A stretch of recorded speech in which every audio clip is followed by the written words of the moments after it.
bachelor's was in geography. I've always been in geography. So what? Agriculture.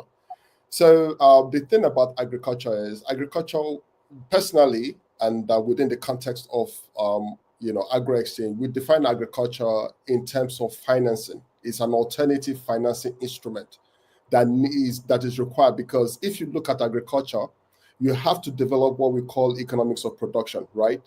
Each item, it costs money. Your inputs, mechanization, whatever it is, it costs money. You need to manage that. However, that makes agriculture an investment, a viable investment.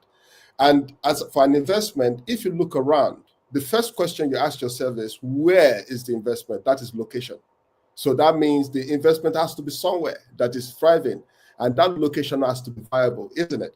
Now, how do we determine the location and the viability of the location? That is where geography comes in. Geography underpins and underscores the entire aspects of agricultural innovation or production development, whatever you want it, even value chain development.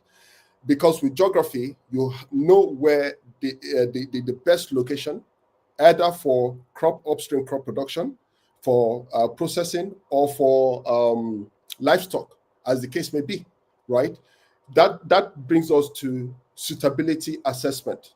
So geography plays a very, very important role, within agricultural development. Then again, my background, I grew up in an agricultural family. My late dad, God rest his soul, was trained in avian medicine. So he did his master's at Leeds University and in avian medicine. And so I've always been in agriculture. Even when I was in primary school, my dad gave me a little plot of land to do my own thing.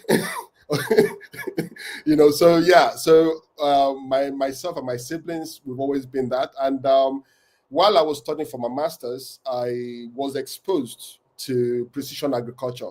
So I thought, look, that was years ago, like 2 decades ago. So I thought, look, hang on a minute. I approached the professor that, hey, I think this is going to be useful for my state. That is a major agricultural producing state. But then, the technology was complex. It wasn't cheap, expensive. So yeah. But then I kept finding myself pivoting to agriculture. I think that's the spirit of my dad and my mom.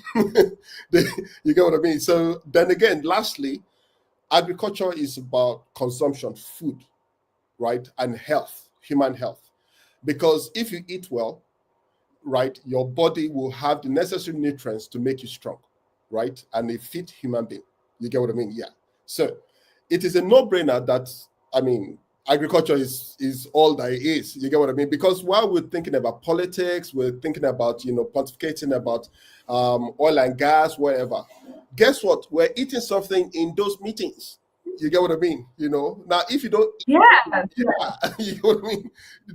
You have to eat or drink something. So agriculture is imperative. And the management of these resources, geography comes into play, because you need geography to have visual assessment of water sources for irrigation, right? To know the demographic the irrigation will support and the location of farmers that irrigation will support for proper planning. You get what I mean? So it cuts across all the sectors, So I'm quite happy I studied geography, to be honest. So yeah. I guess Oh, that's phenomenal. I like how you have been able to then take your expertise and then apply it here. And for you, just sharing your story, it's been quite a journey that has led you yes, to this point. yes, And yes, as I have conversations with different experts, some of which they have backgrounds in different fields outside of agriculture, it just, to me, it's very beautiful to just see how it is applicable. Like, you can have an expertise somewhere else, let's say mechanical engineering, or like absolutely. yourself in Yeah, geography, and then yeah, come, create some sort of solutions in this sector as well. It's yeah, really, yeah. really, really profound. Really, Now, really profound. let me just add to that, right? You're spot on. You're spot on in that observation. And I'll add to that. You see, in precision agriculture, there's something we call Earth observation, that is using satellite to monitor crop health and all that.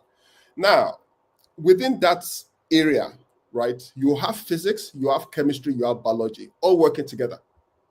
Yes, because when you are using satellite imagery is about light. You get what I mean? Light and numbers. Okay. Now that is the spectral signature, like your foot, the thumbprint. Every plant has its own unique spectral signature, and that spectral signature exists along the electromagnetic spectrum. You're getting the physics. You get what I mean? Now, where you get so the biology is how the leaves absorb radiant light, and reflects near infrared and red to be able to Yes. monitor exactly. You get what I mean? And the chemistry has to do with how, and the biology rather has to do with how the plants now synthesize energy. You get what I mean? Using the light. So it is the energy levels that the satellite, multispectral satellite, measures to tell you that this area has issues. You get what I mean? Yeah. So it's a combination of both. So when people say in Nigeria sometimes that who in our local parlance that who school help, you get me? School is actually quite good. Yes. Yes. Yeah. With the dynamism that this era brings, I think being someone that is accustomed to continuous learning, that's what's going to help Yeah. you thrive with the Absolutely. dynamism in this era that we're in.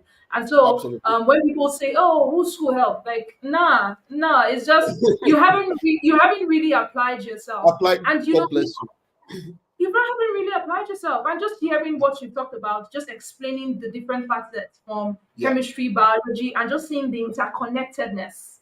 Yeah. That's how it works. You get what I mean? So yeah, here we are. You get what I mean? Where we the intersection of geography, biology, physics, and chemistry with agriculture. Yes. And so before we proceed with the conversation, I would like to just read out your bio so that our viewers that are listening have a sense of who you are and so that they Yes, know please. that we have an expert on board today. Thank So you.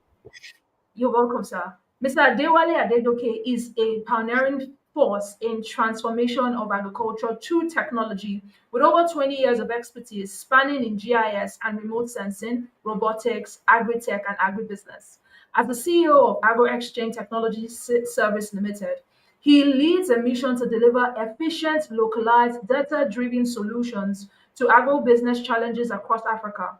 Under his leadership, in Agri-Exchange has become a key player in harnessing cutting-edge tools from precision agriculture and IoT to geospatial data and AI to drive productivity, sustainability, profitability, and the agricultural value chain. Mr. Adewale's academic foundation is as robust as his practical experience. He holds a bachelor's in geography from the University of Ibadan and a master's in geographic information systems from the University of Nottingham. His passion for combining science and strategy has led him to pursue an executive training in finance at the Harvard Business School of Leadership and at the University of Oxford said Business School. He's further sharpened his entrepreneur edge. Wow. At Rutgers University in Silicon Valley, where he specialized in venture capital, business development, and entrepreneurship, equipped him with tools to scale innovation in Africa within the agricultural sector. Through his work, Adewale has continued to bridge the gap between rural agricultural realities and global technological advancement, empowering farmers, agro businesses, and policymakers to embrace the future of agriculture with confidence and clarity. Wow, this is really good. His That influence was extends across that Africa. must be another His influence Adewale. Oh no, it's you. His influence extends across Africa and agribusiness ecosystem. With a sound innovation. I'll be the one clapping here, but my audience are clapping wherever they're watching from. I should clap for you as well.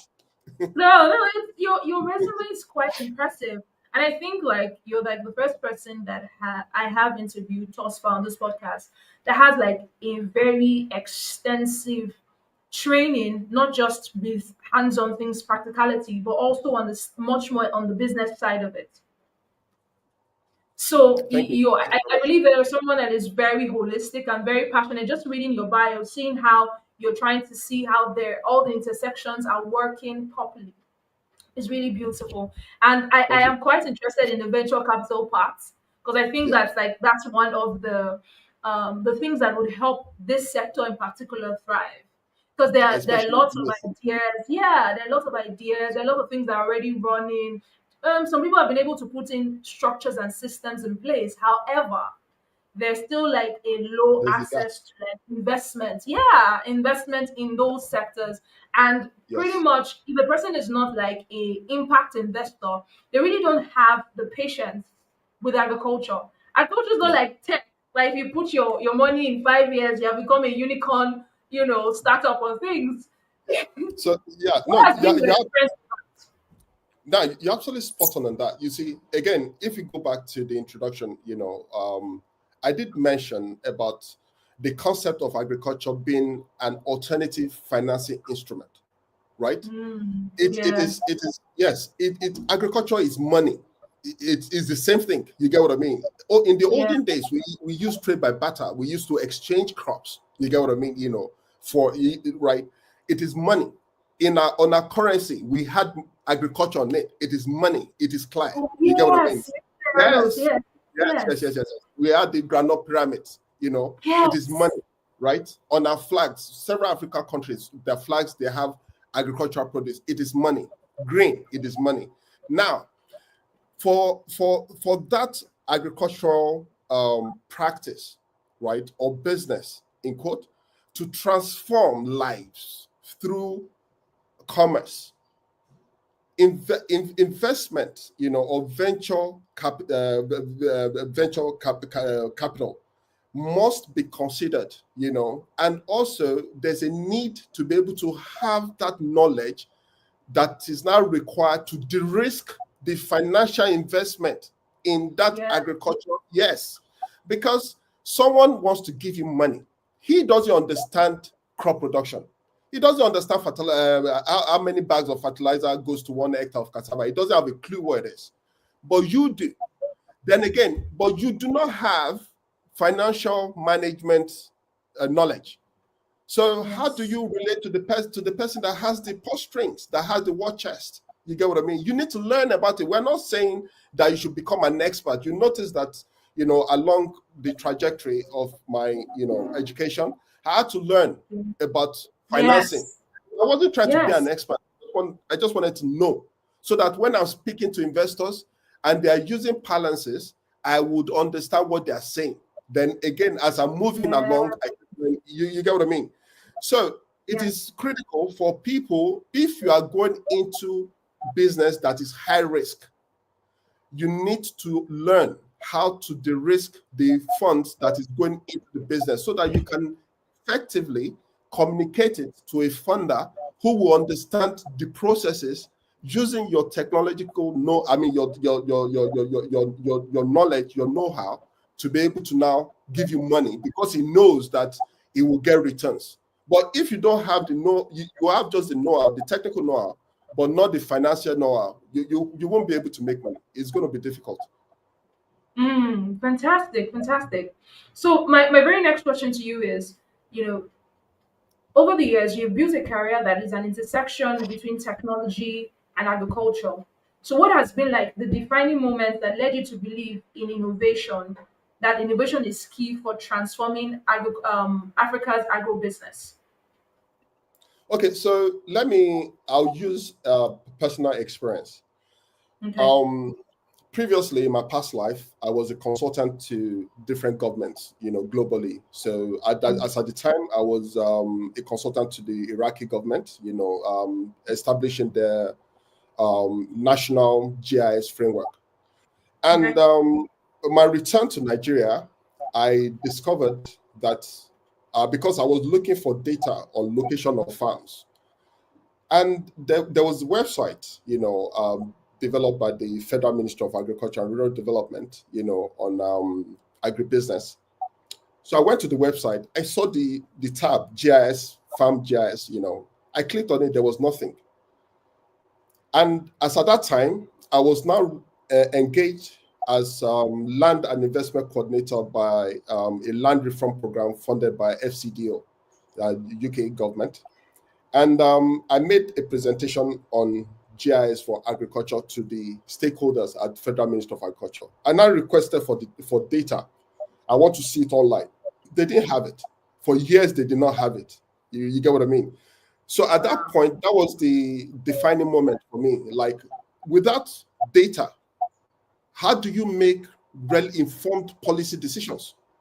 Yes. Yeah. So I figured that, look, this is an opportunity. But at that time, I did not have the entrepreneurial, acumen to transform or to present it as a business. But I knew that there was a gap. So after my contract, I now proceeded to come up with a small team, a very small team, just 3 of us, very solid guys, and we decided that, look, do you know what? This is the approach that we're going to take. We need to map some farms. So we proceeded to Kaduna South, Kagako local government, where, there's predominance of cultivation of ginger and turmeric. So through that, we started collecting the data, mapping the farms, explaining to the farmers what the value was. So that was our entry point. So we collected the data, we put it online, we built an app, a mobile app where you can find farms closest to you. But then again, but you see, this is where innovation and localization comes into play. You get what I mean? The factor of localization, yes. Nigeria was still is unfortunate, and I'm saying this because I want us to know what the problem is. We are far behind in innovation. We are way far behind. You get what I mean? I've seen innovation. We all have seen innovation. So I don't know what and our youth in Nigeria, tremendously brilliant, geniuses. They keep working, but the environment doesn't sustain it. Anyway, going back to sorry, I digress. Going back to what the story I was talking about. So we collected the data, and fortunately that time, I was also advising the government of St. Lucia on GIS. So there was a grant from CTA in Netherlands, which I applied for, and we were selected. So on returning to Nigeria, I had to travel to Zambia for training. So while I was there, I didn't understand again how to define that data collection. But I showed them that this is what we've been doing. So then I told me that, look, this is what is called farmer profiling. I was like, for real? While I was there, an expression of interest was not published on farmer profiling in 7 states in the north. You get what I mean? So it was so tight because I was working like double shifts, providing support to the St. Lucian government, doing like 12-hour training. You get what I mean? And I had to make the submission. We made the submission. We were selected.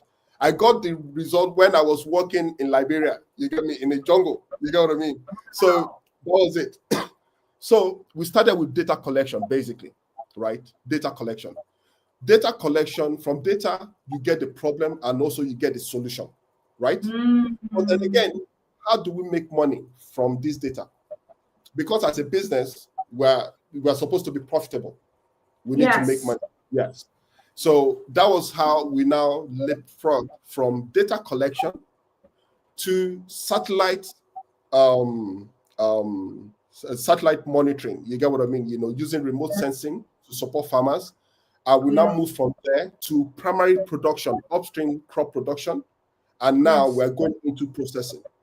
So, so it started with actually knowing what exists, what the problem is, what the gaps were, and knowing how to transform that data into actionable insights and also into funding, not just for us, but also for the farmers.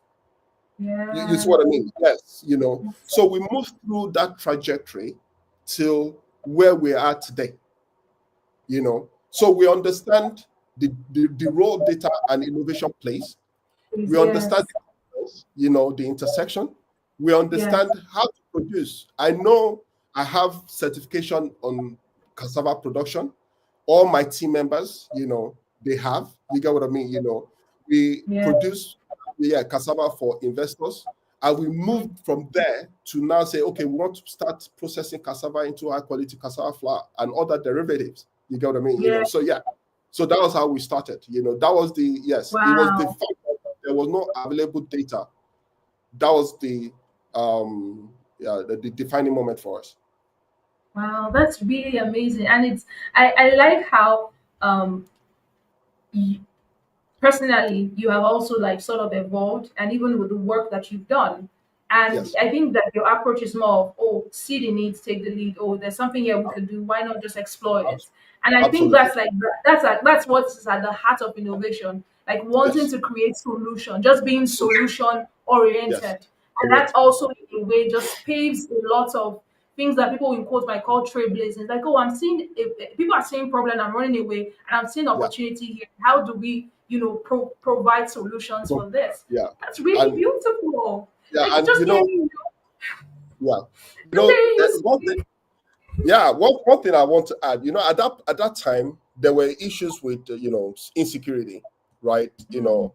And but because of my background, working in conflict zones, people really found it like, how do you do this? You go into the bush all the time, aren't you afraid? I like, look, man, everybody's gonna die. So man, what's it do? Do you want to do it now or you want to do it later? You get me? But if I don't do it, somebody else is gonna do it. You know what I mean? So you have to be fearless and you have to be ready to understand the persona of those that will benefit from the solution. That is the farmers. You get what I mean? Yeah. Yeah, So yeah. that's it. Wow. Interesting. So my very Thank you. next question is, when we talk about agro innovation, like what exactly does it mean in the African context, and how does this differ from like conventional farming improvements? Because a lot of things that you've done that's quite different from like the norm, right? Yes. So No, can you give us a bit of context into that? Yeah. yeah, very good question.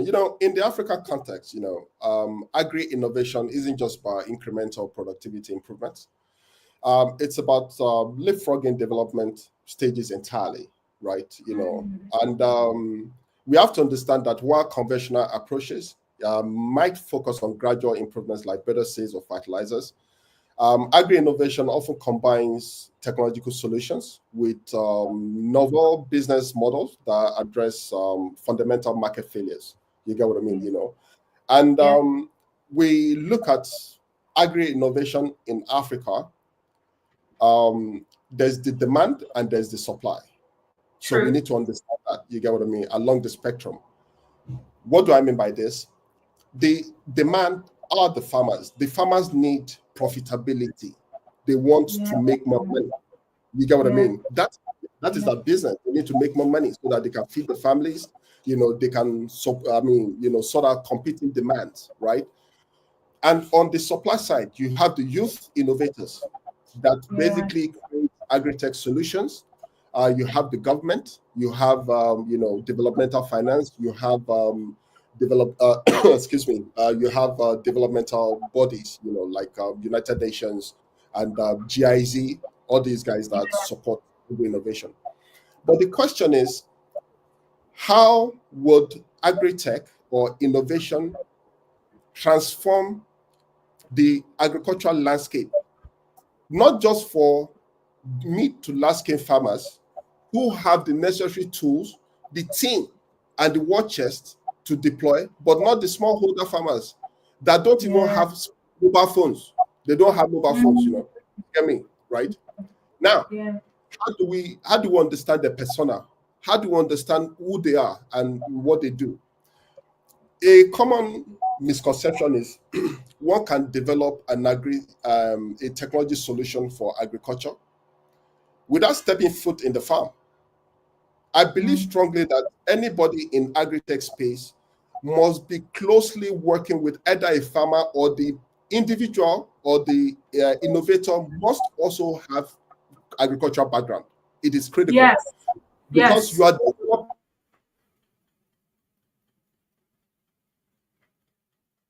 Because with that, you have like proper content.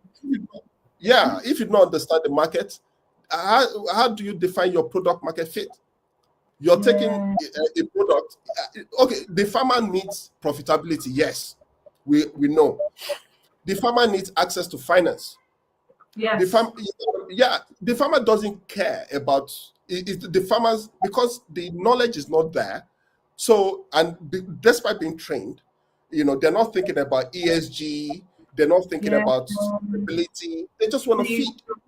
Yes. You get what I mean? They just want to feed the families and hoping that okay, tomorrow will be better.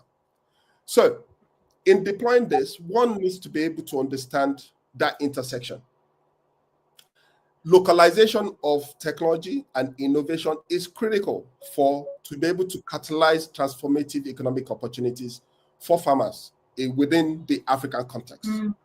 And that's through Yeah. modular deployments, stakeholder closely working with the farmers, or being a farmer himself. You recall that a few minutes ago I mentioned that I had to become a farmer to understand the role technology plays as an enabler. You get what I mean? As Yes. an enabler, yeah. Yes. Yes.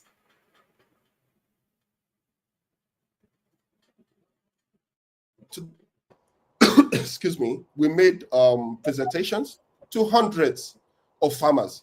When you ask them, do you like where you are right now? They tell you no. Do you want to improve your yield? They tell you yes. Do you want to make more money? They tell you yes. Would you pay for this stuff? None of them will pay for it. Mm. You know what I mean? They don't understand it. Yeah. Why? Because agriculture has set developmental time frame. Yes. Not fast forward harvest of maize from 3 months to 2 months. I get me, Yeah. unless the seed is an hybrid seed that can do 2 months. You cannot Yeah. fast forward. Yeah, you get what I mean. Harvest time of cassava from 12 months, 9 months, 10 months. You get me, to 6 months is not possible. Yes. So you have to tie all those things together to be able to understand how would this technology fit and solve these real life problems for the farmers. Mm. How will data inform the farmers? How will data inform administrators, farm Yeah. managers, right? Yeah. Even farm owners. You reckon that we at Agroxchange, we promote some of our services. Yes. Yes. Yes, it's to build capacity so that they know that look, hey, this stuff actually will work for you, but it will work for you under social conditions. Conditions. Yes. you know so, and it is not, again, in terms of the affordability. We also try to let them know that look, this is not going to break the bank. With 200,000, we can develop a solution for you, because you don't need Mm. a solution that's costing $15,000. You don't need everything. You're just wasting money. You get what I mean? Just take what you need at that point. You get what I mean? That is why I said it's modular. You get what I mean? Yeah. And it's localized. Yes. So you take what you need. As you're expanding, the solution is expanding in response to your business needs and to the market. Right? So we need to understand that. So in the African context, and we also need to look at the position of the youth in this context. We've been, there's a video on LinkedIn with Dr. Femi Adesina, the president of AFDB, talking about empowerment, youth empowerment. Excuse me. Youth empowerment for me is a scam. Yes, Really? it is. Yes, it is a Okay. scam. Share your thoughts around that. Yes, it's like sharing palliatives. We've been empowering farmers' youth for decades. Look at where we Yeah. are. Are you get what I'm saying? It is not sustainable. It is not Yes. sustainable. Yeah, no, no, no, no. We need to transform. We need a 360 approach, to youth development. We need to create jobs for them, provide access to finance, for youth within the agricultural sector. But we create unitary hubs just for Yes. agritech and agribusiness, SMEs, nothing else. Yes. Yes. So with that, there's an intersection between the farmer, the youth, graduate youth, and the SME working together within an ecosystem. System, that is yes. technology exactly, and so they are providing solutions directly to solve the farmer issues, to solve, you get what I mean, and you have the SMEs there as well, right? So these are Mm. some of the things that we need to basically take into cognizance when we are speaking about innovation and transformation of the agricultural sector.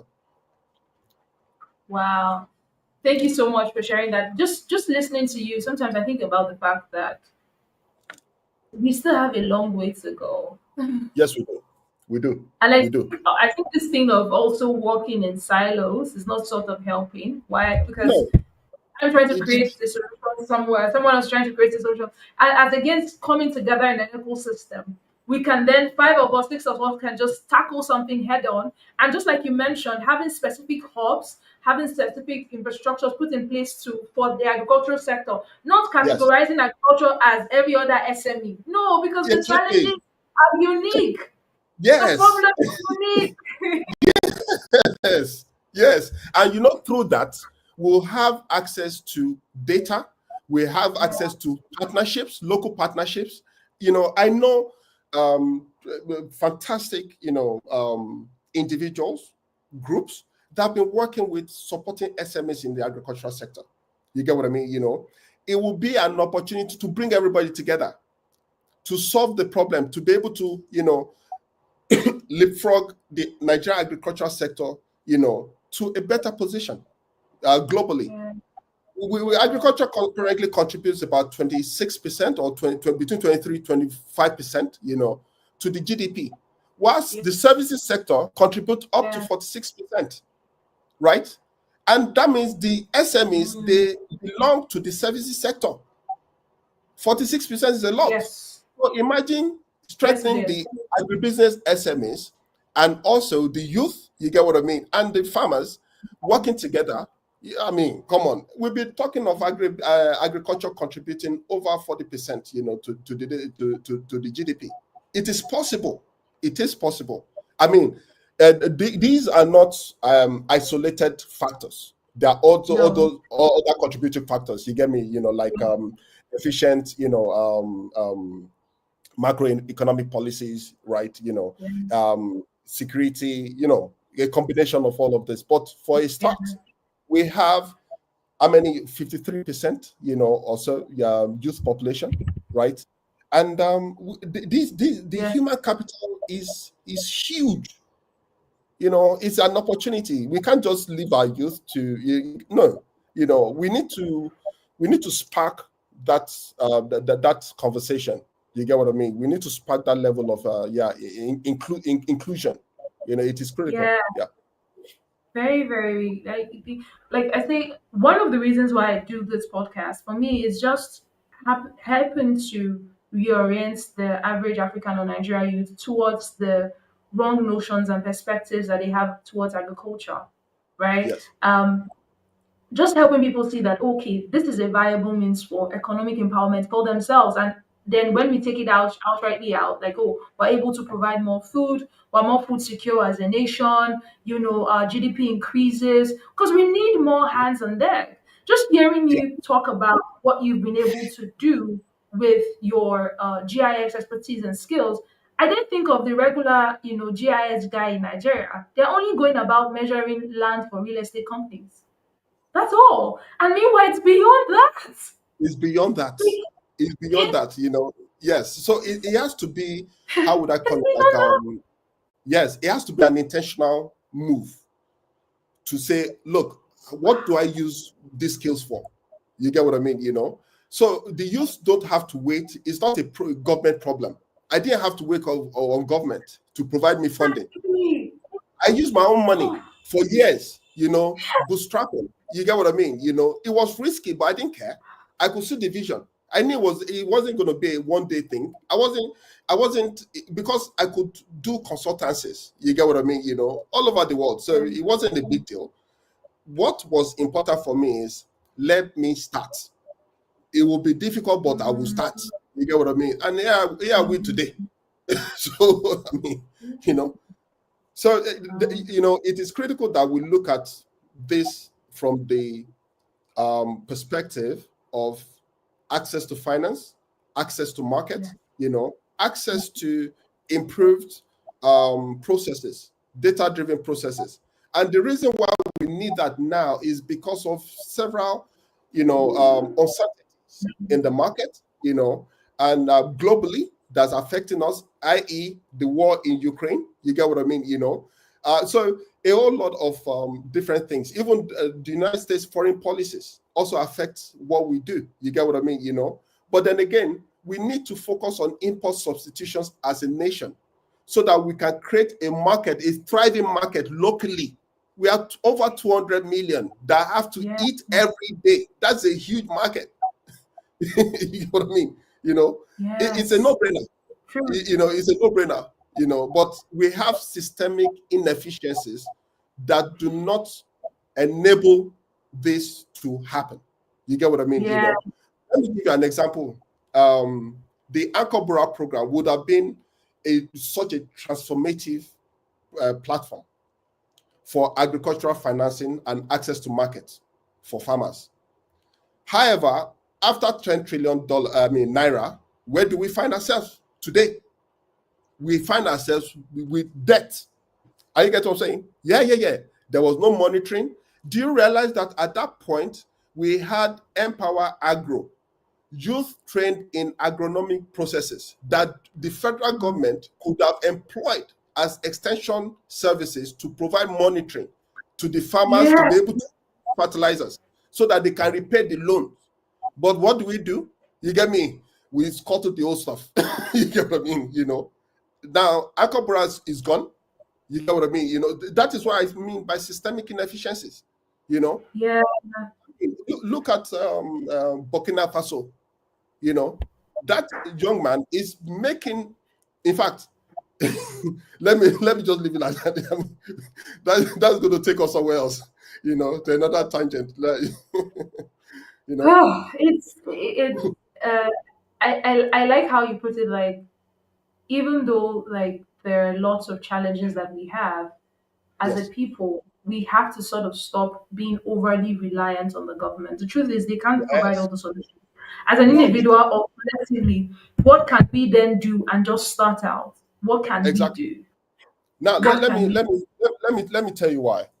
You see, again, because of the uncertainties, today we have climate issues, you get what I mean, So data is actually necessary to be able to predict, to be able to understand basically why, this stuff is needed, so data is critical.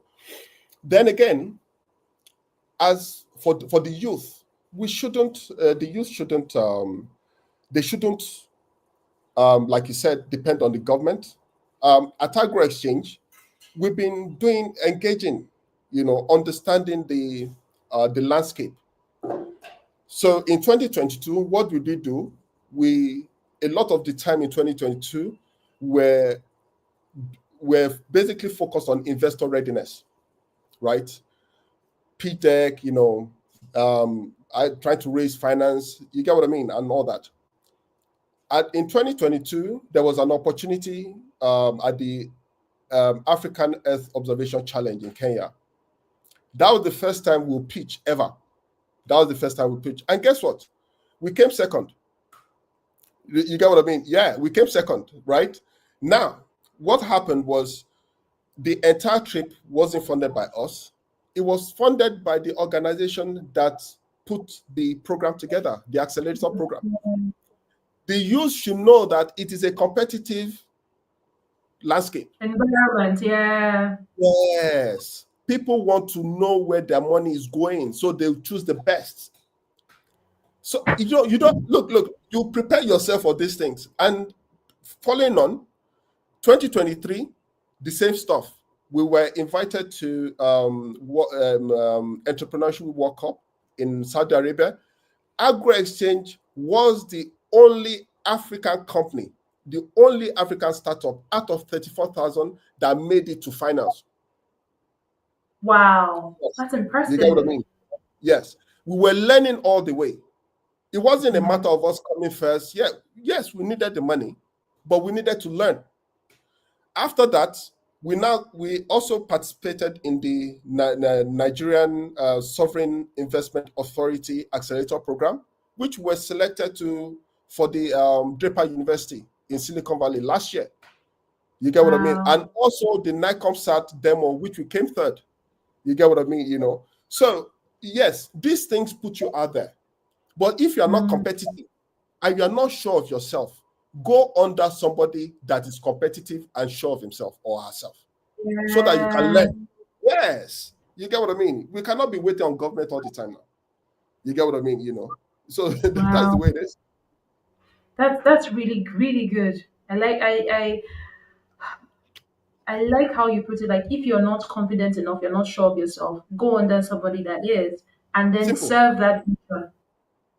That's it. Whilst you're serving, you're learning, you're building competencies, you're building skill sets that will then help you thrive if you choose to venture out on your own.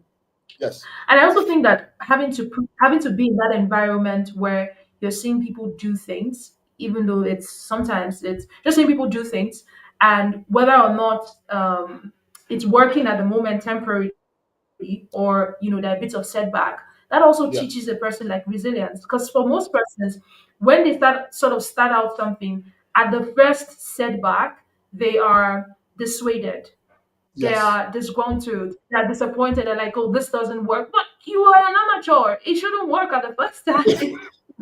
my, my point exactly. You get what I mean? You will listen. It is problems. Why we call a solution is because it's solving a problem. That challenge in itself is an opportunity. If you don't have challenges, how do you eat? What problem are you solving? Mm, Yeah, you understand what I'm saying? If there are no challenges, let me tell you something. In my own opinion, problem solvers are the guys that eat. Everybody else, they work with under problem solvers.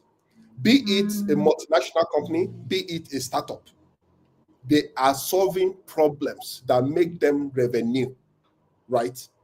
Everybody else have to work with them to learn, then branch out again and create a new set of problem solvers. You see what I mean? So it is good to work yes. under somebody that knows how to solve problems, that's faced challenges. Challenges will always Yes. come. This is a normal part of life now. I mean, why? You get what I mean? You can't dump people because, oh, I faced a challenge once, twice, three times. Oh my God! Look at Elon Musk. I On my LinkedIn page, I posted a video there. Now is rockets. These boosters. They're 27-story tall. Yes. These things are not Yes. cheap. We're talking about hundreds of millions of dollars. These things Yes. have exploded. Several have exploded. That is money going down the drain. Are you get what I'm saying? Obviously, there's insurance and all Gone that. down. But yes, Yeah. but at that point, you could see that the guy is thinking like, what next? What am I going to do next? Look, we need to go back to the drawing board. But today, 4 hours from in California, there, you get me. 4 hours from San Mateo, you go watch it fly and Yeah. return. You get 27 story. You get what I mean? So you are making maybe 100,000, 200,000 naira a month. You say, oh, a problem. In fact, you should welcome it. In the creed for Mm, Draper University, is there that it says there, I will fail and fail again till I succeed. Failure is learning. You learn, you get experience, and you succeed. Learning, there's no mm, experience. How do you enrich your experience for somebody that is interested in what you do? You don't have, mm. yeah, you get what I mean? It doesn't really fit it, you Mm, know. fantastic, fantastic. We've talked a lot around, the importance of, agro innovation technology, Yes, GIS, and how it helps better with decision making, right? And yes, now, so we're going to go a bit further now. From your experience, scaling a sustainable agricultural agro business goes beyond just technology, right? So, what would yes, you correct. say are like the strategic pillars that must be in place to ensure that innovation leads to profitability in the long term? Okay. So the core pillars, strategic pillars that we need to consider include one, localization, right? Again, product market fit. You get what I mean? We need to, Mhm. in Nigeria, we have over 80% of farmers being smallholder farmers. They live in rural areas.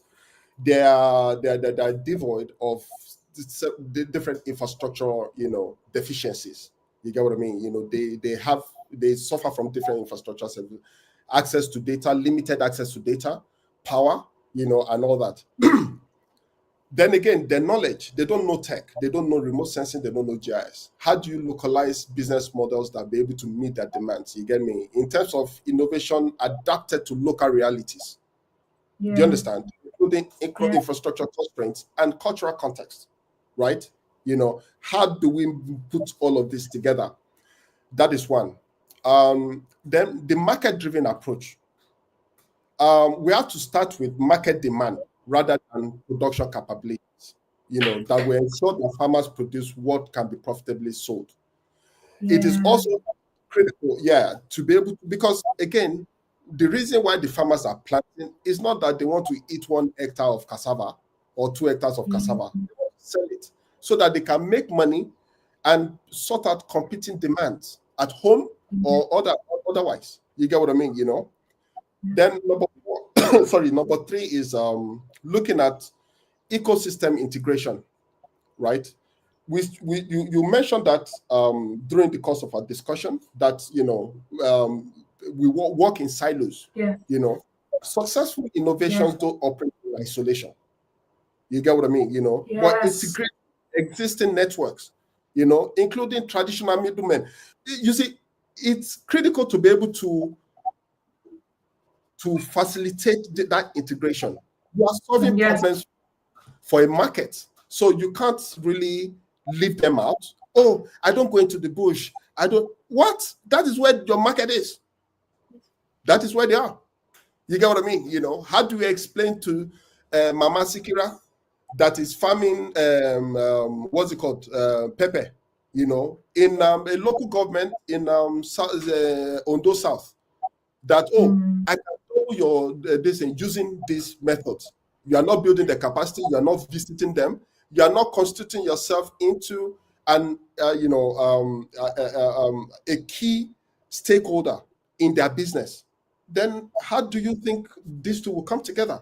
That was why I mentioned briefly then that it is critical for the youth to be able to understand, in terms of bringing the youth together, within a hub that will not be able to have everybody working together, to be able to develop basically using the technology-driven practices and also, best practices such as good agro practices to be able to sustain or sustainably improve agriculture, not just for smallholder farmers, but also for large-scale farmers as well. We have clients that are large scale, we have clients that are small scale, but how we approach them are different. You get what I mean? Friends, yeah. Then, yes, lastly is capacity building. After all said and done, if there's no capacity, there's no that gap will exist between the Yeah. innovator and the market. You get what I Yes. mean? We need Yes. to spend time building capacity of the demand side of the spectrum, right? That will be able Mm. to and drive supply. You get what I mean? Because not every farmer out there is into dodgy stuff or whatever. You get me? As a matter of fact, I can confidently say that largely farmers are very honest, hardworking and very forward-looking people. However, Yeah. we want to bringing them into something new that they've never had any sort of fixation on before. Yeah. I want to engage with them. You don't want to go into the bush. How's Mm. that going to work? You get what I mean? So for us, capacity building is critical. We keep talking, engaging with the farmers. Engaging as well, engaging with the farmers. We're also engaging with other stakeholders as well. Case in point, I work with Central Bank of Nigeria. I work with Nassau. right?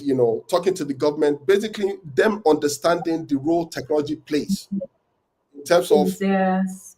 coming up with sustainable policies that will now impact the farmers, and also the farmers understanding the role technology and data plays in terms of profitability and long-term impact. So by the time these two come together, right, it'll be a lot easier. Now, let me just mention briefly, during when Dr.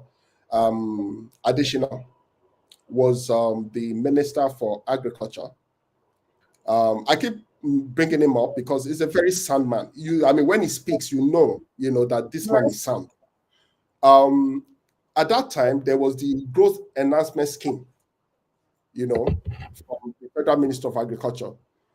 At that point, they used data, they used technology to be able to provide inputs. You receive a text on your phone that, hey, Mr. Adewale Adegoke, your inputs are ready. Go to so and so place to pick them up. When you go there, you provide the reference number that is in the text. They put it on the computer, and immediately you are taken to where you'll be giving your inputs. There was traceability. You get what I mean? Yeah. It was at that point that because we did not have enough phones, so that all farmers in Nigeria, over 30 million of them, will be able to receive SMS. And also other innovations will be able to ride on that. A very forward-thinking, visionary man, that Dr. Adeshina. He now came up on like 10 million phones. People they went up in arms. They were like, oh, this is corruption. How is it going to? They were thinking like he will go and buy 10 million phones. Who does that? When he was thinking of inviting OEM manufacturers to Nigeria as per investment, come and build infrastructure here to produce these phones locally. Are you getting me? How many right now, as I speak to you, do we have Samsung producing phones in Nigeria or assembling phones in Nigeria? Do we have Apple? Exactly. No. There you go. There you go. We missed that opportunity. In the north, you could have 100 farmers using one phone. So how do you know what? This stuff can be very wild, You get what I mean, So that's just what it is, yeah. Wow. Okay. So my next question to you at this time is, can you sort of share like a real world case where your organization, Agroxchange, helped an agribusiness scale using data-driven or localized technology solutions? And what lessons can be drawn from that success? Okay. I use a case of oil palm industry. Okay. We've been closely working with different oil palm establishments in Nigeria, large scale, as a matter of fact. And one of the key issues is availability of data for efficient planning, right, and management of oil palm production. So what did we do? We presented a case for digital transformation in the oil palm industry to a large scale, and is actually quoted in the stock exchange, oil palm producer here in Ondo State. They could see clearly that, look, this is needed because they needed to scale up, right? And also, rehabilitate the farms, but they needed data to be able to do that. So what did we do? We employed the services of, satellite imaging, field visits and all that to create a digital database from the soil type, soil distribution. So you can tell which areas have high pH, which areas have low pH. Nitrogen concentration, and you can see that on a map, digital map. When you click on it, it gives you all that information. Then next, we did the land use classification. That is understanding the areas that are currently being planted with oil palm, so that they know the areas that they can scale up to, right? Then also, we now did enumeration to count each of the trees. We're talking of over 9,000 hectares. You get what I mean? That's a lot. Yeah, it's a lot. This is where innovation comes into play. You get what I mean? So we're able to use artificial intelligence, machine learning, and very high resolution satellite imagery, and because I have really solid GIS guys, you get what I mean, very cool guys.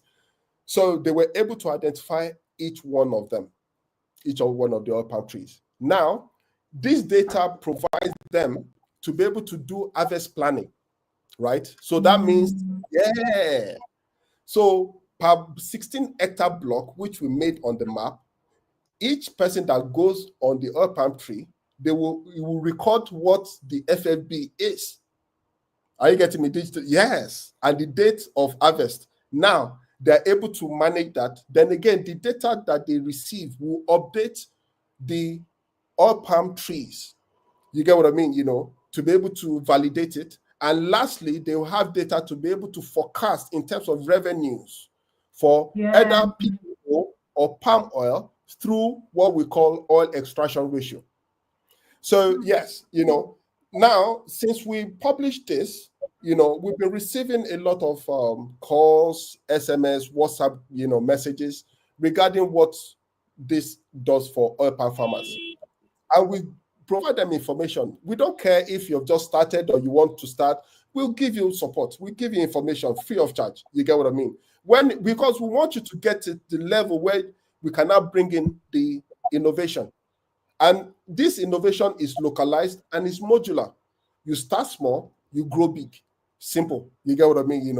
So you're not spending so much money immediately. You get what I mean? To be able to deploy. Yeah. So that is one case study that we're quite proud of, actually. That's really beautiful. And just having to see how much details and features that could provide to those companies. Good, because they can then, like you mentioned, do planning, manage their harvesting time, and also forecast. And that's also a beautiful thing as well. Just really, really commendable work. Really, really commendable work. Yeah. So, like I said at the introduction, geospatial data underpins a lot of these processes within precision agriculture. Now, you see, geospatial data allows you, the key output of geospatial data is planning, visual assessment. So you can see spread, clusters, you get what I mean? You're able to plan. So for an investor that wants to go into cassava processing now, the first thing is, where would I be able to get cassava feedstock so that I can locate are you getting what I'm saying? So for planning, you get me the outcome, right? You get me the output is a map that shows you, where exactly. Exactly. The outcome is now efficient planning. Now that efficient planning could be efficient financial planning in anticipation for the investment, so that you can start de-risking the investment from the beginning. Geography is a very powerful tool. You get me? In the right hands. You get what I mean? It's almost indispensable. It is from what you've just mentioned. So my next question now is also tilted to, it's more business inclined for you. You have a big background in leadership and entrepreneurship from like top institutions, globally recognized institutions. How important is this for visionary leadership, including that's building and scaling the business? Because sometimes people feel like, oh, I just need just the knowledge or the expertise as regards the sector I'm playing in. Maybe I don't necessarily need to know too much about the business of it. But from your own experience, what would you say about that? Yeah. Thank you very much for that. You see, visionary leadership, in my opinion, my humble opinion, is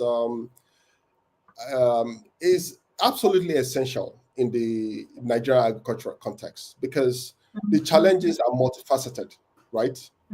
And leaders must not only understand technology, but also navigate complex stakeholder landscapes, which includes traditional authorities, government agencies, international partners, and also, local private sector partners. I did mention I used the example of Dr. Adeshina, how I was able to think ahead. Let me give you, I'll go back to him again, because it's somebody that I look up to. You get what I mean? I've not met him before, but, he's a really great guy,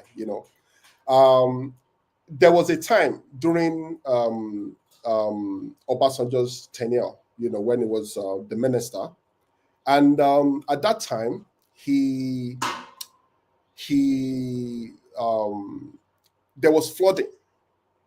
The interview is online, and he was able to advise the president using satellite imagery, because from the satellite imagery he was able to see that, look, we need to move these farms that are within floodplains, right, out. So they don't farm there during rainy season, they farm there during dry season, because during rainy season, the flood has moved nutrient-rich soils to the areas, you get me? So there's no point in them farming there during rainy season because they'll lose their money. So let's do it during, excuse me, during dry season. Sure. That was what basically kickstarted dry season farming in Nigeria. Are you getting me? Using satellite imagery.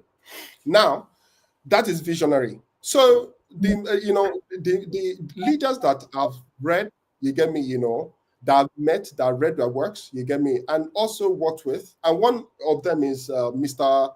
Deji Akinyoju, is the MD of Organic Foods, fantastic guy, a visionary leader. All of these guys, I can mention names, Dr. Shade Taiwo, Chief Kola Koshile, what they do, what is common to them is they combine technical expertise with deep cultural understanding. You get me? It is contextual. They localize it. They understand what market needs and they know how to blend it. Either coming from a collegiate background, you get me? That is, university background or research, but they're able to connect the dots. Then number two, they can translate between different worlds and they're able to communicate their vision, connecting farmers with markets, technologies with users. You get what I mean? Yes. It is critical, And lastly, they build leadership capacity throughout their organization rather than centralizing decision making. What do I mean by that? If you look at in Agroxchange, we raise leaders and we make sure that they own that leadership, so that the CEO shouldn't be there all the time. You shouldn't be coming to me to ask me, so what should we do next? Why are you coming to me? If I don't know it, I mean, please, you know what I mean? You know why? Through my career trajectory, I work with leaders that these are global leaders, in land administration. They'll tell you that, look, Adewale, if they ask you any question, right, and you are not able to answer, don't expect me to know it. So, hey, good luck to you. Because they wanted me to own it. They wanted me to use my initiative and own it. So yes. we on that, yes, we focus on that. We raise leaders, you get me, so that they can own what they are speaking and they can speak with confidence and authority. It is critical. So these three pillars are what I believe is core, you get me, to visionary leadership, you get me, and I believe, this must play out from the federal to the state, you get me, to local government levels in terms of leadership. Yeah. Fantastic. I like that part you put, when you said there's a place for having to or that ownership mentality, because Yes. it puts you in a space where you are able to then see that, okay, I have to make this work. I Yes. have to make this work. What do I need to do to make this work? And until the person steps into that kind of frame of mind, they will Yes. always be sort of really passive towards things. It's either I make it work, I make it work. You Precisely. just have to. And guess what? Guess what? If we go back to the youth conversation again, a Yeah. lot of youth today, well, some of them, the Gen Z, they have this laissez-faire approach. You get me? Understanding the context. I'm a Yoruba man. Yes, I've got international exposure. But when I see my elders wherever they are, I bow down to them. I prostrate for them. It is critical. It is contextual. Yeah. You get me? Cultural sensitivity. Yeah. So they Mm. know that this young man, his head is sound, is well raised. He was well raised. You get me? By great guys. You know what I mean? And Yes. it's all put together. Not that I don't think it's primitive for me to prostrate to my elder. No, it is not. You get what I mean? It just shows that I was raised well and I have good health on my shoulders. That is one. Number two, the context of ownership. Youth need to take ownership for problems and lead on it. Because if you do not do that and add value to yourself at that point, and you're thinking of becoming a leader somewhere else, you don't have the ingredients to be a leader because you're not taking Yes. leadership on a small role. Turn that small role, blow it apart, put it on your LinkedIn page, let the world know what you can do. You may not be able to do it as perfectly as your boss, but you are getting somewhere. Teach Yes. yourself to speak. You get what I mean? Yes. Teach yourself to write. You get what I mean? Yes. Teach yourself to communicate. Then you will not Yes. understand what leadership means. Yes. That- Yes. That's really profound. I like how you then also answered the question for younger Nigerians and saying them yeah, like we need to where we see the need, we have to just take the lead, right? And so absolutely. my very next question to you is how can young African professionals be encouraged to see agriculture as a not as a sustenance work, rather but a tech forward impact high career path? Okay. Because most people, when they think about agriculture, all that comes to mind for them is subsistence agriculture, holes, cutlass and things, and without understanding that we've gone beyond that. So, what would be Yes. your advice on that? Okay. So let's look at the Nigerian context. For example, we look at rural-urban migration. Which is a key contributor because the youth they want to go to Lagos. The trappings of glamour, right? They want to be artists. They want to be rappers, right? They want to be out there. Like we say, they want to bubble. You get what I mean? That's a problem because that reduces labor. Because these days you have, I'm saying this just to put this in context, right? You have farmers like bringing labor from Benin Republic. Are you getting me? They bring Serious? labor from Benin. Yeah, yeah, yeah. They bring labor from Benin. They bring the labor, excuse me, from Benin Republic. They bring labor from Wow. the north. Yeah, yeah, yeah. You get what I mean, because those guys they work, they do the work well. You see their Yes. work in your farm, But let's I digress. We need to encourage young professionals. We need to look at the demand and the supply again. One, we need to look at the business environment. To start a business, of to formalize it, not staying in the informal sector alone, to formalize it within the agribusiness perspective. It is critical for the government to provide an enabling business environment. Now, Yes. if you look at the recent policies by the government, especially with relating to tax, you have these tax policies have actually will benefit the youth more because there's certain levels of revenue that are that tax incentives. You get what I mean? Certain levels of revenue that are not taxed. I think like 20 million a year or 25 million a year, thereabout. Those ones will not be taxed for the company. You get what I mean? And a young company making 20, 25 million revenue a year is just starting out. There's something coming in. You get what I mean? So that is one. A business enabling environment. Quick registration of companies, tax Yeah. incentives. Capacity building, grant, monitoring. It is on the supply side, being the government, because the government has to provide the enabling environment, right? Now we now have on the demand side, that is the youth. Um, you know, we've been trying to rebrand agriculture under different guises, different programs, government programs and stuff like that. It's not really worked. And a lot of our youth, they've gone into Yahoo because of quick money. You get what I mean? Yeah. So they're losing steam when it comes to Yes. agriculture. You get what they're losing steam. And like you said, I use the example of the rural urban migration, whereby the youth in their mind is like, oh, so this guy is a farmer. Look at how dirty it is. That farmer Mm. is building an empire. At the start, it Yeah. could be crazy. You get what I mean? In fact, there will be days you'll be like, man, am I really doing the nice thing? Your demons, you are engaging your demons. You get what I mean? But 5, 10 years down the line, you become a billionaire doing the same thing. Are you getting me? The youth that were laughing at you then, you get me? They are so broke or they are still struggling. You get what I mean? To find their feet, right? So, what do I mean by this?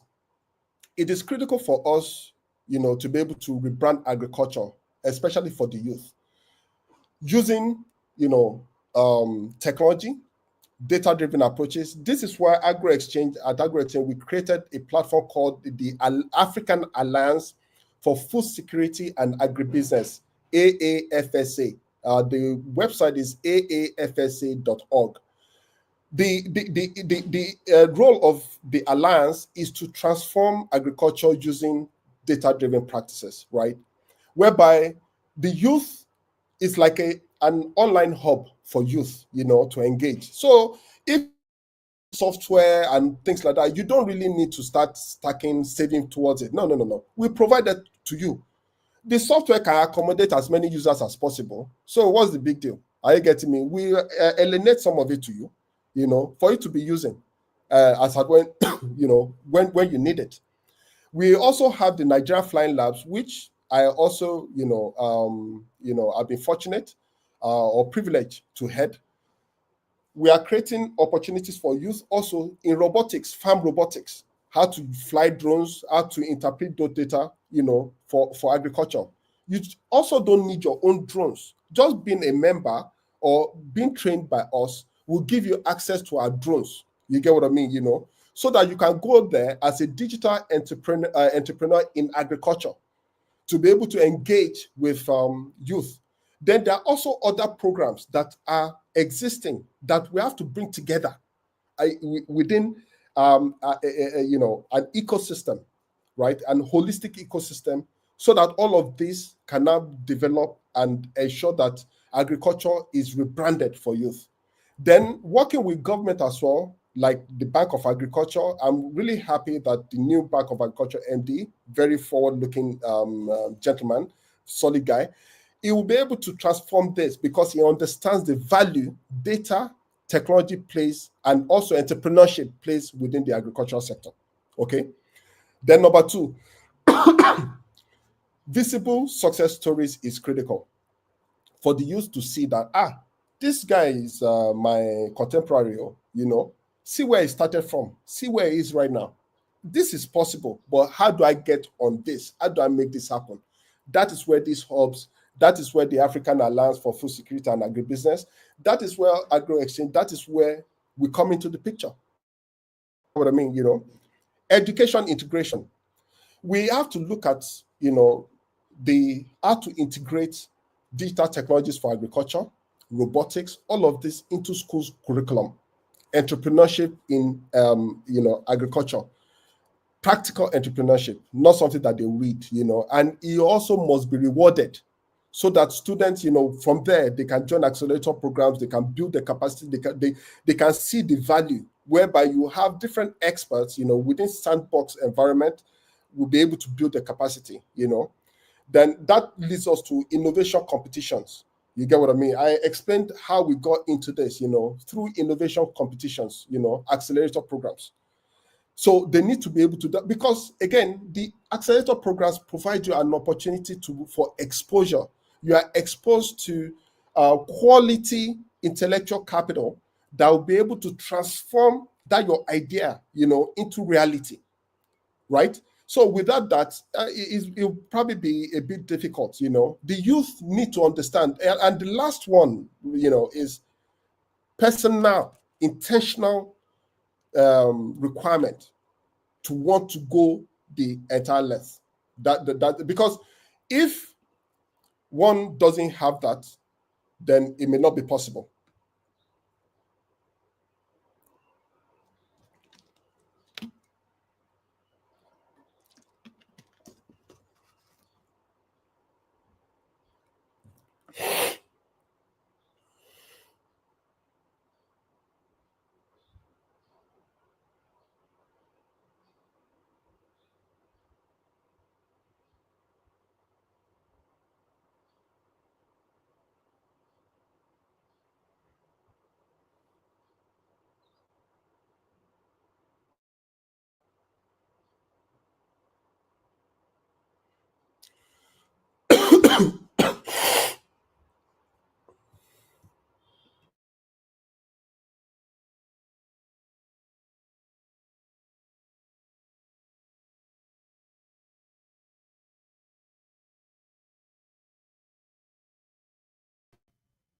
We're back.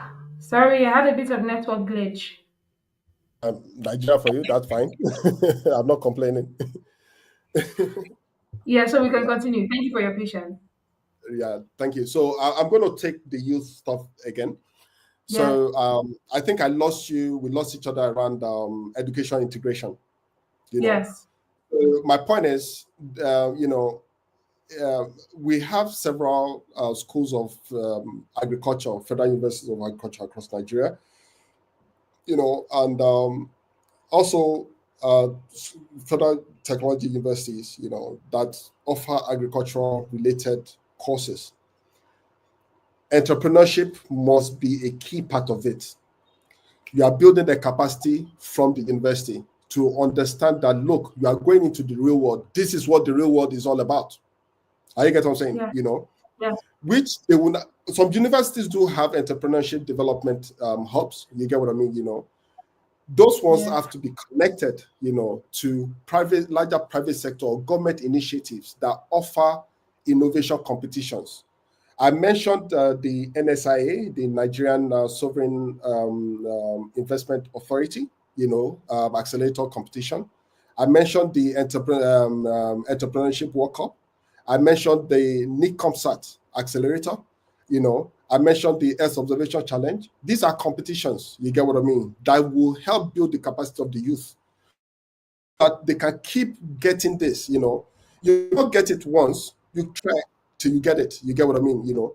So it will not get to a point whereby you are able, you know, to be able to firmly have become an authority within that area because you've been trained, you know, by a wealth of available intellectual capital, you know, subject matter experts who will train you, Yes. build your capacity to be able to understand the role of finance, you know, what it plays because you have to do financial analysis. You get what I mean? You need to be able to provide and convince an investor that this, what my offering is viable. You Mm. understand the market, you understand the product itself, excuse me, and also how to deliver the product. This is why the competitions is critical. And if you are going into the competition, you already know that, okay, this, I'm going to become an entrepreneur. And entrepreneurship is not for the faint-hearted, by the way. You have to be ready. You get what I mean? You know? Yeah. But it will take you places that you would not have been able to go to by yourself, fully funded. Yeah. Are you getting me? It will expose you to global, you know, authorities in agribusiness, local Yes. authorities in agribusiness, and also promote your organization that, hey, this young man or this young lady, this is what they do. You get what I mean? You know, Yes. yeah. So that basically will help to rebrand. So the rebranding agriculture or encouraging youth is not just encouraging youth, but encouraging both the government, you know, the and also other institutions, stakeholders, you know, to be able to come up with solutions that will be able to strengthen youth participation in agriculture. You know, this is including both Yeah. the executive arm of the government and also legislative arm of the government. Are you get what I'm saying? You know, so yeah, because when we're saying that rebranding agriculture, agriculture needs access to finance. Are we going to use the same 30% interest rate from commercial banks to fund a young man that is just starting out? The business will never move. Are you get what I'm saying? So there have to be targeted interventions, financial interventions, providing the youth with single digit interest rates that will enable them to start. Are you get what I'm saying? You know, to start, go to the farm, and also focusing security, strengthen the security. This is what will translate into higher contributions of agriculture to our GDP, you know, higher contributions of the youth to employment figures. You get what I mean? You know, and Yes. yeah, you know, I mean, it's food now, it's a no-brainer, you know.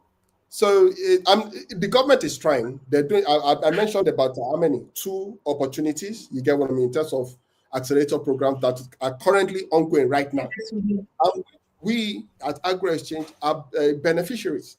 You know, but you see, before we got to that stage, we had to prepare ourselves, because we want to be investor ready. Are you getting what I'm saying? So that's it. That is why we have these different platforms available, like the African Alliance for Food Security and Agribusiness, and we have partners as well. So all of this basically is what will be able to rebrand agriculture for the youth. Fantastic. I like how you answered the question from different facets, not just to the youth, but also Yeah. highlighting how governments will also make this sort of enabling. It's just the answers you gave were very holistic. Thank you. Yes. So my very next question to you, which is after this will definitely be the last, is in your own experience, what are some of the low cost or easy access innovations that maybe a listener that is listening to our conversation today, that is an agro business person, can sort of Yes. implement right now on their agro enterprise? Good question. I mentioned, when we started the conversation that look, you don't have to go the whole hog. Are you getting me? Low hanging fruits, target those. You get what I mean? Don't look at this fantastic software that no. The farmer just needs a little bit of it. Focus on that. The cheapest that I know of is SMS or WhatsApp group. You get what I mean? Now, since we have been advertising our offerings, we've been receiving a lot of WhatsApp texts. You get me? We are going to put all of these texts into a WhatsApp group. You get what I mean? So we have like a mailing list whereby we can engage different stakeholders on our offerings moving forward. So that allows to be able to share market information, technical advice, and all those kind of things, creating a network. But they know that, okay, Agri-Exchange is working, Then digital record keeping, Microsoft Excel, right? Simple spreadsheets. These Yes. are very simple stuff. Yeah. These are very simple stuff. You get what I mean? At no cost. Are you getting me? Then we Yes. have market price SMS services, and different stuff that you could use. You get what I mean? Now, while I'm saying this, you get me? So kind of pivoting towards the beneficiary, the farmers, you get me, the startup, the small companies or SMEs. But then again, localization is critical to be able to deploy all of this. You have cheap out, you have different technologies that can be deployed. But again, we have to consider the reality. We have power issues, we have data issues. How do we take advantage, or navigate around those, especially for those in the rural areas, so that our Right. youth can be kept in the rural areas, not them moving from the rural areas to come to the urban area because of the glitz and the glamour. We want to keep them in the rural area so that they can build. We need the human capital to build those places. It's not just money. Money is not going to build it. No, throwing money at the problem doesn't solve the problem. So essentially, we need to focus on very simple stuff. You get what I mean? That can localize information, because if we what's just your WhatsApp groups, you get what I mean? People will start Yes. coming up with different, you get me, and they'll be able to share this. So locals to implement immediately. These are very simple stuff that you can do. Spreadsheet with dashboards, stuff like that.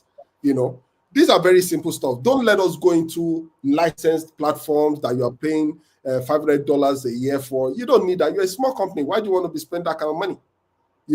Don't do it because of bragging rights. I mean, look, man, when you when it drains your pocket, it ain't gonna be bragging rights no more.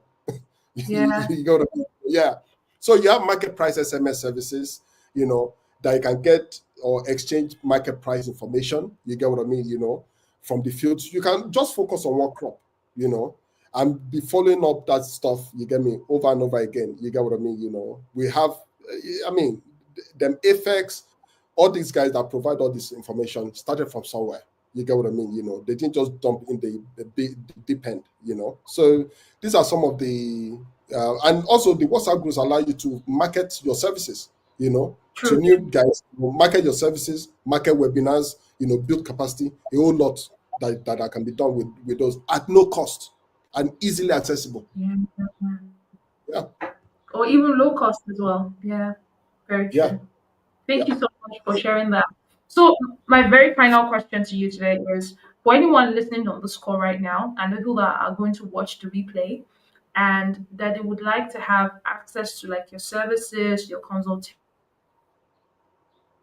connect with you. How do they connect? Okay. Thank you That's very much one. for that. Two, I also wanted to ask if okay, my next as well, just answer both together. I also wanted to ask if your organization sort of does like a training for people to um, get experienced or get skilled at providing some of the services. Do you do that as Yeah. well? So yeah. So yeah. Thanks for that. So first, we are located in Akure. And people Okay. usually ask, "Oh, why aren't you in Lagos?" Why? I'm Exactly. like, Like, I feel like Lagos is where everything is happening. You I don't or why aren't you in Abuja? exactly. You know what I mean? Agri-Exchange has footprint largely across the country. We don't have to be in a particular location to be able to work somewhere else. You get what I mean? So Yeah. that's not a problem. We're located in Akure, and we can be reached via WhatsApp. You get me? And our website is also available. Although we are since we are moving from one aspect to the other, our website is going to be removed or pulled down in the next couple of weeks because we want to upgrade it, with new information. Then number two, or we are available on Instagram, Agro-Exchange Tech, on Instagram, we are available on Facebook, on LinkedIn, and on Twitter, or X rather. Then the second question, in terms of capacity building, we do trainings. Our trainings are usually focused on GIS, drone services, and also the business development, because we want to move away again from the empowerment mentality. We want to Yeah. actually build your capacity to be able to start a business from what you've gained from us, so that we can add Yeah. you to a WhatsApp group where you can engage. You get what I mean? The last one that we did, we actually have 2 startups that emerged from that. Yes. Wow. And luckily, while I Beautiful. was in Silicon Valley, I was able to link one of them up with a colleague that I met there, that they do um, hydroponics. So Nice. we yes, so it's a combination of business development and tech data. Our training Yeah. is very intensive and practical. So it enables anybody leaving that training to be able to add more value to themselves or create their own start or establish their own startups themselves. So we do that annually, and the next one is going to be published on our social media pages as well, very soon, and promoted. So we'll let you know. Yes. Fantastic, fantastic. Thank you so much, Mr. Adewale Adegoke. It has My been an pleasure. My enlightening pleasure. session uh, for me, Thank you and very it has much. also been, I believe, for my audience as well. Thank you so much for your time and also sharing your expertise. The work that you Thank you. do with Agro Exchange is indeed transformational and is indeed innovative. I think that we, as a people collectively, we need more of your kind to help Thank just you. create much more solutions. So Thank you very much. thank you for that. And also, for this is also me saying thank you for, I'll say, being like a beacon of hope and yeah, hope, because the average person sometimes when they want to delve into business in Nigeria, they know that the terrain can be tough. So many oppositions and challenges that comes with it. And so just seeing you being resilient also in a way, and the way you embody it as well encourages others to say, okay, if Mr. Adewale is doing this, I too can, then do that, right? And Absolutely. so Absolutely. Yes. thank Thank you. you. Thank you. Thanks for that. I appreciate it. Thanks for that.